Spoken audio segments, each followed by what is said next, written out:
अस्सलाम वालेकुम दोस्तों, क्या आपने कभी एक्सपीरियंस किया है कि आपकी अगर एक रात की नींद पूरी ना हो तो आपका अगला दिन कैसा गुजरता है। अगर आपको 2 या 3 दिन और रात मुसलसल नींद ना आए तो फिर आपके अगले दिन कैसे गुजरते हैं। यकीनन साइंटिफिक रिसर्च ये बताती है कि अगर स्लीप डिप्रीवेशन हो जाए तो आपके अंदर मुख्तलिफ कॉग्निटिव फंक्शंस में डिक्लाइन आना शुरू हो जाता है। आपकी कंसंट्रेशन कम होने लग जाती है, आप थकना शुरू कर देते हैं, एग्जॉस्ट होना शुरू कर देते हैं, आपकी मेमोरी लैप्सेस होना शुरू हो जाते हैं, चिड़चिड़ापन आना शुरू हो जाता है। दुनिया में स्लीप डिप्रीवेशन या मुसलसल जागे रहने का रिकॉर्ड है रैंडी गार्डनर नामी एक अमेरिकन लड़के के पास, जिसने 17 साल की उम्र में 1963-64 में 11 दिन और 24 मिनट जाग कर प्रीवियस रिकॉर्ड को तोड़ा, जो कि 260 घंटे का था। रैंडी गार्डनर को जिस हेल्थ एक्सपर्ट ने ऑब्जर्व किया उसके मुताबिक गार्डनर के अंदर मुसलसल जागे रहने की वजह से बहुत वाज़ेह तब्दीलियाँ देखने में आई। उसके अंदर एग्जॉस्शन नमूदार होना शुरू हो गई, कंसंट्रेशन लैप्सेस होना शुरू हो गए। उसको जब एक टास्क दिया गया कि वो 100 से 7 माइनस करे रिवर्स ऑर्डर में, तो 65 पर आकर रुक गया और उसके बाद वो भूल गया कि वो क्या कर रहा था। दोस्तों, इस वीडियो में मैं आपको इटली की एक ऐसी फैमिली के बारे में बताऊंगा जिसके अफराद में तकरीबन 250 साल से एक ऐसी बीमारी पाई जाती है कि उनकी नींद यकायक गायब हो जाती है और उसके बाद इसी वजह से इनकी मौत वाक़ई हो जाती है। दोस्तों, ये दास्तान स्टार्ट होती है 1765 में एक वेनिशियन नोबल फैमिली के डॉक्टर की डेथ से कैंपो सेंटी अपोस्टाली में। ये डॉक्टर अजीबोगरीब सिम्टम्स का शिकार हो जाता है और सबसे बड़ा सिम्टम इसका ये है कि उसकी नींद चली जाती है और फिर उसको हेलुसिनेशंस आना शुरू हो जाती हैं और बहुत सारे मसाइल आने लग जाते हैं। जब उसकी डेथ होती है तो डॉक्टर्स को समझ नहीं आती और वो उसको डिक्लेयर करते हैं कि ये कोई हार्ट का मसला था। टाइम थोड़ा आगे चलता है, 1770 में हम देखते हैं कि डॉक्टर का एक नेफ्यू पैदा होता है जुस्टेपी के नाम से। जुस्टेपी के 8 बच्चे होते हैं जिनमें से 5 की डेथ हो जाती है इन्फेंसी में, जो कि उस वक्त के यूरोप में कोई अनयूजुअल बात नहीं थी। बाकी जो 3 बच्चे हैं उनमें से एक बच्चा कॉन्स्टेंटिन, वो जब टीन एज में पहुंचता है तो उसके अंदर भी अजीबोगरीब सिम्टम्स आने लग जाते हैं। उसको हेलुसिनेशंस होती हैं, उसको चीज़ें नज़र आती हैं, आवाज़ें सुनाई देती हैं और एक दीवानापन सा उस पर तारी होता है। कुछ ही अर्से में उसकी डेथ हो जाती है। जबकि जुस्टेपी की भी अपने बच्चे की डेथ के बाद कुछ ही अर्से में नींद चली जाती है और अजीबोगरीब सिम्टम्स पैदा होना शुरू हो जाते हैं, हेलुसिनेशंस होना शुरू हो जाती हैं, बॉडी का बैलेंस ख़त्म होने लग जाता है और कुछ ही अर्से में उसकी भी डेथ हो जाती है। अब जुस्टेपी के 2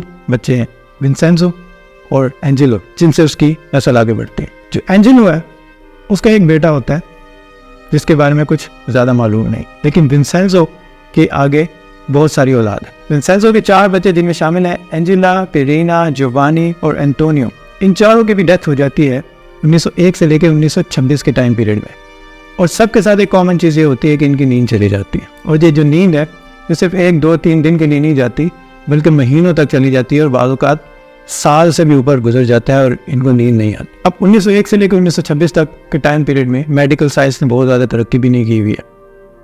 ब्रेन की सर्जरीज अगर हैं तो बहुत इब्तदाई लेवल तक है। इस वजह से इनके अंदर भी कोई कॉज आइडेंटिफाई नहीं हो पाता कि इनकी मौत किस वजह से हुई है। मल्टीपल इनको डायग्नोसिस किए जाते हैं, जिनमें से एक इम्पॉर्टेंट डायग्नोसिस इंसेफेलाइटिस है, जो कि बुनियादी तौर पर ब्रेन की इन्फेक्शन है और यह समझा जाता है कि शायद इनके अंदर कोई न्यूरोलॉजिकल प्रॉब्लम पैदा हो गए हैं, लेकिन इससे ज़्यादा कोई इन्फॉर्मेशन नहीं है, एग्जैक्ट डायग्नोसिस नहीं है। जो जोवानी है, विंसेंजो का बेटा, उसकी भी आगे काफ़ी औलाद है और स्पेसिफिकली जो उसके 5 बच्चे हैं, एमा, इर्मा, एंजेला, मारिया और पीट्रो, उनकी भी अपनी ज़िंदगी में जब वो 40s या 50s के एज में आते हैं तो उनकी डेथ हो जाती है और इसी वजह से होती है कि उनकी नींद चली जाती है और नींद जो है वो कई महीनों तक के लिए गायब हो जाती है। ये लीनिएज मैं आपको इसलिए बता रहा हूँ क्योंकि ये जो मसला आइडेंटिफाई होता है ये बहुत अरसे बाद तकरीबन 4थी 5वीं नस्ल में जाके होता है और जहाँ से मसला आइडेंटिफाई होना शुरू होता है वो फैमिली है जोवानी के बेटे पीट्रो की। पीट्रो के 5 बच्चे हैं जिनमें से 4 लड़कियां हैं, इसोलिना, टोस्का, असुंटा और पेरीना, और एक लड़का है सिल्वानो। इनमें से असुंटा और पेरीना की भी डेथ इसी वजह से होती है। उनके अंदर ये सिम्टम्स डेवलप होना शुरू हो जाते हैं कि उनकी नींद चली जाती है, बॉडी बैलेंस लूज होने लग जाता है। असुंटा के बारे में कहा जाता है कि उसके अंदर अजीब व गरीब सिम्टम्स पैदा होना शुरू हो जाते हैं। एक और ट्रेजेडी जो इस फैमिली के साथ होती है वो ये होती है कि एक ऐसी डिजीज़ है जो कि इनकी फैमिली में चलती हुई आ रही है और लोग इससे जानने लग जाते हैं। लोगों को पता लग जाता है कि ये मसला इनकी फैमिली में चल रहा है। इस वजह से लोग इनकी फैमिली को डाउटफुल नज़रों से देखने लग जाते हैं और ख़ास तौर पर इनसे शादी करने से कतराते हैं, क्योंकि उनको पता है कि कोई चीज़ ऐसी है जो कि फैमिली में आ रही है और अगली नस्लों में भी चलेगी। तो इनके बहुत सारे रिलेटिव्स जो हैं वो इटली को छोड़ जाते हैं और मुख्तलिफ कंट्रीज़ में यूरोप के चले जाते हैं ताकि इनकी आइडेंटिटी जो है वो छुप जाए। असुंटा के अंदर भी अजीबोगरीब सिम्टम्स पैदा होना शुरू हो जाते हैं। यकायक एक दिन असुंटा को एक शॉक लगता है और डिजीनेस फील होती है और उसके बाद उसका बॉडी का बैलेंस ख़राब होना शुरू हो जाता है और फिर जो है वो उसके अंदर प्रॉब्लम्स पैदा होना शुरू हो जाते हैं। नींद चली जाती है और अगर नींद आती है तो वो इस तरह की नींद होती है जो कि एक्सट्रीमली हेलुसिनेटरी और ड्रीम कंटेंट जिसके अंदर बहुत ज़्यादा हो। बेबीज़ के ड्रीम्स आना शुरू हो जाते हैं और अपनी पिछली ज़िंदगी के बहुत सारे वाक़या ड्रीम्स की सूरत में आना शुरू हो जाते हैं और कभी भी इस तरह की डीप स्लीप नहीं आती जिसको रेस्टफुल स्लीप कहा जा सके। कुछ ही अरसे में तकरीबन 1 साल के बाद असुंटा की डेथ हो जाती है और उसके कुछ ही अरसे के बाद पेरीना के अंदर ये सिम्टम्स आना शुरू हो जाते हैं और फिर पेरीना की भी डेथ हो जाती है। इस टाइम पर एक तब्दीली आई है कि इनके जो ब्रेन्स हैं वो ऑटोप्सी में निकाल लिए जाते हैं और इन ब्रेन्स की एनालिसिस करने की कोशिश की जाती है। इनके ब्रेन्स के अंदर से एक चीज़ आइडेंटिफाई होती है कि इनका जो थैलेमस है, ब्रेन का एक रीजन है थैलेमस, जो कि हमारे इंफॉर्मेशन को लोअर बॉडी पार्ट्स से और लोअर ब्रेन के एरिया से ब्रेन के बाकी हिस्सों में उसको ट्रांसमिट करता है। थैलेमस को हम एक स्विच बोर्ड की सूरत में देख सकते हैं जो कि डिसाइड करता है कि कौन सी इन्फॉर्मेशन ब्रेन में किस तरफ जाएगी। अभी तक ये आइडेंटिफाई नहीं हुआ था कि थैलेमस का रोल जो है वो स्लीप के अंदर भी होता है। बहरहाल ब्रेन के जो एनालिसिस किए गए तो उसमें एक चीज़ सामने आई कि जो थैलेमस का रीजन था वो उसके बहुत सारे एरियाज तकरीबन 90% तक डैमेज हो चुके थे। ऐसा लगता था जैसे उनको खा लिया गया है, वो उसके अंदर होल्स जो थे वो नज़र आते थे। तो ये एक फाइंडिंग जो थी वो बड़ी अजीबोगरीब फाइंडिंग थी क्योंकि इस तरीके की चीज़ पहले नज़र नहीं आती थी और इस तरह की बीमारी जो है वो या तो किसी इन्फेक्शन की वजह से हो सकती थी, लेकिन ये कैसी इन्फेक्शन थी जो कि फैमिली में रन कर रही थी, तो ये क्वेश्चंस थे जो कि क्लियर नहीं हुए थे। कुछ टाइम गुजरता है और 1983-84 तक हम पहुंच जाते हैं। 1983-84 में जो सिल्वानो है, पीट्रो का बेटा और असुंटा और पेरीना का भाई, उसके अंदर भी अजीबोगरीब सिम्टम्स पैदा होना शुरू हो जाते हैं और उसकी नींद चली जाती है। इस कहानी में 2 कैरेक्टर्स और हैं, लीसी और इग्नेजियो। लीसी बुनियादी तौर पर सिल्वानो की बहन इसोलिना की बेटी है और वो ये मुसलसल देखती आ रही है कि उसकी फैमिली में ये प्रॉब्लम्स पैदा हो रहे हैं।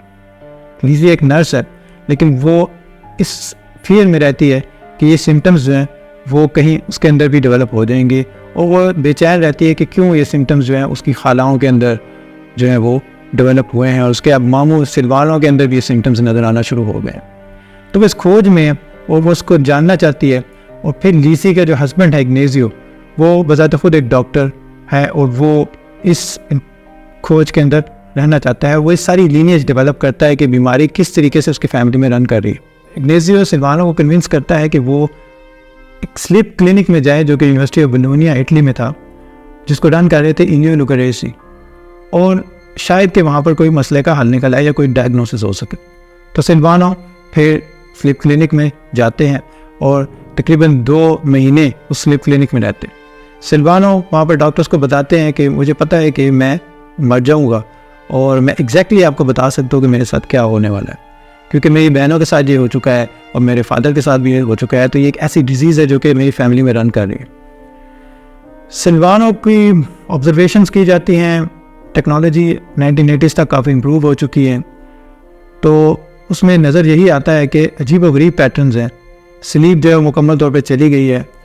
जब उनकी ब्रेन वेव्स को देखा जाता है सिल्वानो की, तो ये पता लगता है कि उसमें बहुत एब्रप्ट से पैटर्न्स हैं, जंप्स हैं, यानी कि एक शख्स अभी जागा हुआ है और उसके बाद वो फ़ौरन से रैम स्लीप में चला जाता है, जो कि एक्चुअल में ऐसा नहीं होता कि एकदम से एक शख्स रैम स्लीप में चला जाए। और रैम स्लीप का मतलब ये है कि उसमें एक ल्यूसिड ड्रीमिंग हो रही होती है। वो ऐसी ड्रीमिंग है जिसको हम एक्ट आउट कर सकते हैं। रियल ज़िंदगी में जब हम सोते हैं और हम ख्वाब देख रहे होते हैं तो हमारा जिस्म पैरालाइज हो जाता है और हम उस ख्वाब को एक्ट आउट नहीं कर सकते। लेकिन सिल्वानो के केस में आप देख सकते हैं कि वो मुसलसल अब ख्वाब की हालत में मुख्तलिफ हरकतें करते हुए नज़र आ रहे हैं। सिल्वानो के अंदर बहुत सारी हेलुसिनेशंस भी आने लग जाती हैं और वो कभी कहते हैं कि मैं क्वीन से मिलने जा रहा हूँ, कभी उसको अपनी पिछली ज़िंदगी नज़र आना शुरू हो जाती है और एक मुसलसल स्लीपलेसनेस की कैफियत उनके ऊपर तारी रहती है। 1984 में तकरीबन 3 महीने के बाद सिल्वानो की भी डेथ हो जाती है। सिल्वानो का ब्रेन भी ले लिया जाता है और उस ब्रेन का भी एनालिसिस किया जाता है। इस ब्रेन का एनालिसिस करने वाले साइंटिस्ट का नाम है पियरलुइगी गैम्बेटी। गैम्बेटी, लुगारेसी और इग्नेजियो जब ब्रेन के डायसेक्शंस को देखते हैं तो उनको ये चीज़ तो कंफर्म हो जाती है कि ये जो मसला है, ये मसला उनके अंदर उनके ब्रेन के थैलेमस के डैमेज होने की वजह से है। इसके अलावा भी ब्रेन के कुछ एरियाज़ हैं जो कि इस मसले की वजह से, इस बीमारी की वजह से डैमेज होते जा रहे हैं। और फिर ये तीनों इस बीमारी का नाम देते हैं फेटल फेमिलियल इंसोम्निया का, यानी कि एक ऐसी नींद के चले जाने की बीमारी जो कि फैमिलीज़ में रन करती है और फिर मौलिक साबित होती है और इसका इख्तिताम डेथ पर होता है। इस बीमारी की रीज़न क्या है, उसको समझने के लिए हमें जाना पड़ेगा अमेरिका में एक साइंटिस्ट स्टैनली प्रूसिनर की तरफ। स्टैनली प्रूसिनर ने नोबेल प्राइज विन किया इस बीमारी और इस तरह की और बीमारियों की कॉज को आइडेंटिफाई करके। स्टैनली प्रूसिनर ने ये दरियाफ्त किया कि ये वाली जो बीमारियां कॉज होती है ये बुनियादी तौर पर हमारे जिस्म में पाए जाने वाले एक प्रोटीन की ख़राबी की वजह से पैदा होती हैं और इस प्रोटीन को हम कहते हैं प्रियॉन प्रोटीन, और इस डिजीज़ को भी हम प्रियॉन डिजीज़ की कैटेगरी में ला सकते हैं। ये प्रोटीन एक नॉर्मल नेचुरल प्रोटीन है जो कि बॉडी में बनता है, लेकिन कुछ लोगों में जेनेटिक म्यूटेशन की वजह से ये प्रोटीन जो है वो गलत अंदाज में फॉर्म होना शुरू हो जाता है और फिर ये जो गलत कॉपी बनती है प्रोटीन की, इससे बहुत सारी मज़ीद गलत कॉपियाँ बनना शुरू हो जाती हैं। ये फिर ब्रेन को डैमेज करने लग जाता है और फिर ये रीज़न बनता है इस तरह की बीमारियों का। तो दोस्तों, ये जो फेटल फेमिलियल इंसोम्निया है, एक बहुत बड़ी हकीकत है और अब ये पता चल चुका है कि दुनिया में तकरीबन 50 फैमिलीज़ के अंदर ये बीमारी चल रही है। इस बीमारी की कोई क्योर नहीं है और इस बीमारी का जो भी शिकार हो जाता है वो मैक्सिमम 18 महीने तक ज़िंदा रह सकता है, क्योंकि ये डिजीज़ ऑफ एग्जॉस्शन है। एक शख्स की नींद चली जाती है जो कि सिर्फ 1 महीना या 2 महीने के लिए नहीं होती, बल्कि बाज़ का 1.5 साल तक के लिए नींद ख़त्म हो जाती है। और सिर्फ नींद ख़त्म नहीं होती बल्कि जिस्म का बैलेंस ख़त्म हो जाता है, हेलुसिनेशंस होना शुरू हो जाती हैं, एक्सट्रीम रेस्टलेसनेस होना शुरू हो जाती है और एक इंतहाई कर्ब वाली मौत है जिसका सामना करना पड़ता है। तो दोस्तों, इस वीडियो में मैंने आपको बताया कि किस तरह कुछ लोग जेनेटिक डिजीज़ के इस कर्ब से गुजर रहे हैं और फिर अभी तक सदियों के बाद भी किसी सोल्यूशन तक हम नहीं पहुंच पाए। अगरचे इस तरह की बीमारियों पर अब बेतहाशा रिसर्च दुनिया में हो रही है और उम्मीद ये की जाती है कि कोई ना कोई इसका सोल्यूशन जल्द निकल आए, कोई ना कोई इसकी रेमेडी और इलाज निकल आए। अल्लाह ताला हमें इन मुसीबतों से महफूज रखे, दूसरे लोगों की इन परेशानियों को देख कर हमें अपने लिए भी सबक हासिल होता है। दोस्तों, अगर आप इस मौजू को ज़्यादा तफसील में जानना चाहते हैं तो फिर इसके ऊपर एक बहुत ज़बरदस्त किताब है DT मैक्स की, the family that could not sleep के नाम से। इस किताब में इस इटालियन फैमिली की केस हिस्ट्री भी शामिल है और इसके अलावा मज़ीद प्रियॉन डिजीज़ की तफसील भी आपको मिल जाएगी। मैं उम्मीद करता हूँ कि आपको ये वीडियो पसंद आई होगी। अगर आपको ये वीडियो पसंद आई है तो इसको लाइक कीजिए, मेरे चैनल को सब्सक्राइब कीजिए। मैं कोशिश करूँगा कि फ्यूचर में भी आपके लिए अच्छी और मालूमाती वीडियोज़ बनाता रहूँ।